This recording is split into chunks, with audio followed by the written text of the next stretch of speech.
আবারও আওয়ামী লীগ নিষিদ্ধের দাবি তুলেছে জাতীয় নাগরিক পার্টি। এতে যোগ দিয়েছে আরও কিছু ছাত্র ও জুলাই আন্দোলনের অংশগ্রহণকারী শিক্ষার্থীদের সংগঠন। বৃহস্পতিবার রাত থেকে প্রধান উপদেষ্টার বাসভবন যমুনার সামনে জড়ো হয়ে আওয়ামী লীগ নিষিদ্ধের দাবিতে বিক্ষোভ করেছেন তারা। তবে এবার সেই দাবির বিষয়ে মুখ খুলল অন্তর্বর্তী সরকার। শুক্রবার প্রধান উপদেষ্টার ভেরিফাইড ফেসবুক পেজে এক বিবৃতিতে অবস্থান জানায় সরকার। বিবৃতিতে বলা হয়, সম্প্রতি বিভিন্ন রাজনৈতিক দল, সংগঠন ও জনগণের পক্ষ থেকে স্বৈরশাসন ও সন্ত্রাসী কার্যক্রমের অভিযোগে আওয়ামী লীগ নিষিদ্ধ করার যে দাবি উঠেছে তা সরকার গুরুত্বের সাথে বিবেচনা করছে। এ ব্যাপারে সরকার রাজনৈতিক দলগুলোর সাথে ইতিমধ্যে যোগাযোগ স্থাপন করেছে, তাদের সাথে আলোচনা করে দ্রুত সিদ্ধান্ত গ্রহণ করবে।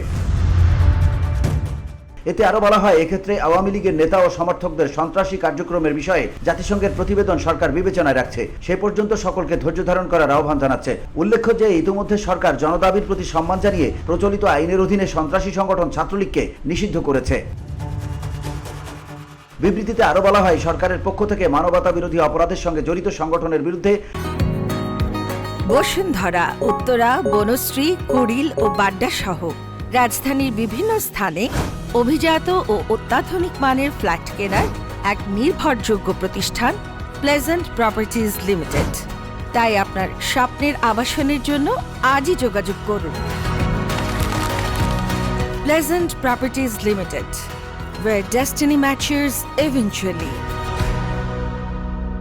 ব্যবস্থা গ্রহণের জন্য আন্তর্জাতিক অপরাধ আদালত আইনে প্রয়োজনীয় সংশোধনী আনার উদ্যোগ নেওয়া হয়েছে। ফ্যাসিবাদী সরকারের সাবেক রাষ্ট্রপতি ও হত্যার মামলার আসামি আব্দুল হামিদের বিদেশ গমন সম্পর্কে জনমনে ক্ষোভ বিষয়ে সরকার অবগত। এ ঘটনার সাথে জড়িত সকলের বিরুদ্ধে উপযুক্ত আইনগত ব্যবস্থা নিতে সরকার বদ্ধপরিকর রয়েছে বলেও জানানো হয় ওই বিবৃতিতে। VOD Bangla news desk.